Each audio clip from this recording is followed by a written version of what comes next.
It's so easy for a kid to join a gang to do drugs. We should make it that easy to be involved in football and academics. Snoop Dogg. Good afternoon. My name is Michaela Smith. Today, I will be addressing and presenting a solution to one of the most prevalent issues in today's society, narcotics-based gang violence. According to the official FBI website, there are around 1.4 million gang members criminally active in the U.S. and Puerto Rico alone. Gang activity isn't exclusive to the United States, though. There are over 25,000 gang members in El Salvador alone, as well as more than 100,000 members of the Yakuza in Japan. Drug cartels in Mexico have as many as 100,000 foot soldiers recruited solely to distribute illegal narcotics. The relationship between gangs and illegal narcotics is evident in a number of statistics. Gangs are the primary distributors of illegal drugs on the streets in the United States, according to the National Drug Intelligence Center. These gangs often use violence to manage and expand these drug distribution activities, focusing on opposing gangs and dealers who refuse to pay extortion fees. However, it is not uncommon for gangs to impose violence on their own members who seek a way out. Those who enter this lifestyle often find themselves bound for life. The number of juveniles joining gangs is higher than ever. Based on a study conducted by Sam Houston State University in 2015, there are over 1 million juvenile gang members in the United States, and the number is constantly increasing. There are around 400,000 youth being initiated into gangs in the U.S. every year. These high numbers are often driven by the temptation of a lavish lifestyle. However, that isn't always the reality of gang membership. Most of the violent crime in major cities is the result of street gangs. The constant presence of violence contributes to a life surrounded by the constant imposing threat of danger, both for gang members and citizens living in the same territory. In 2012, 81% of gang violence was influenced by drug-related factors. If gangs are the primary distributors of illegal drugs in the nation, and drugs are the primary cause of gang violence, how do we prevent it?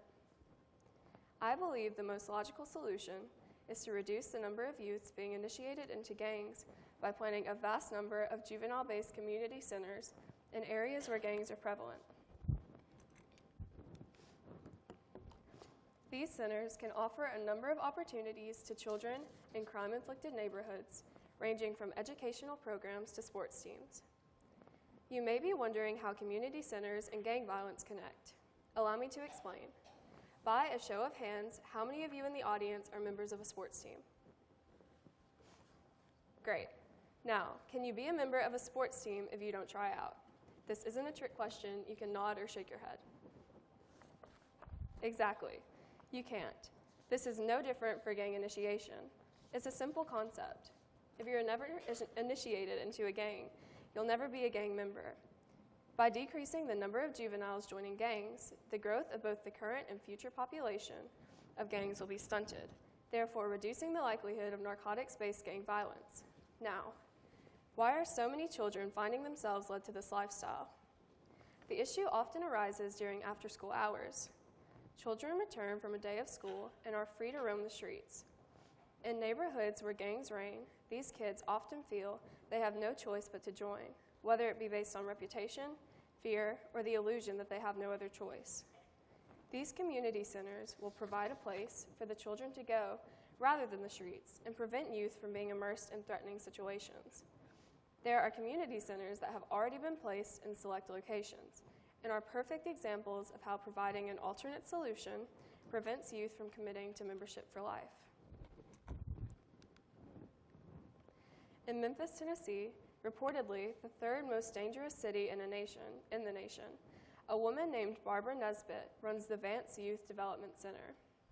With just a $600 budget, the center feeds over 200 students every day.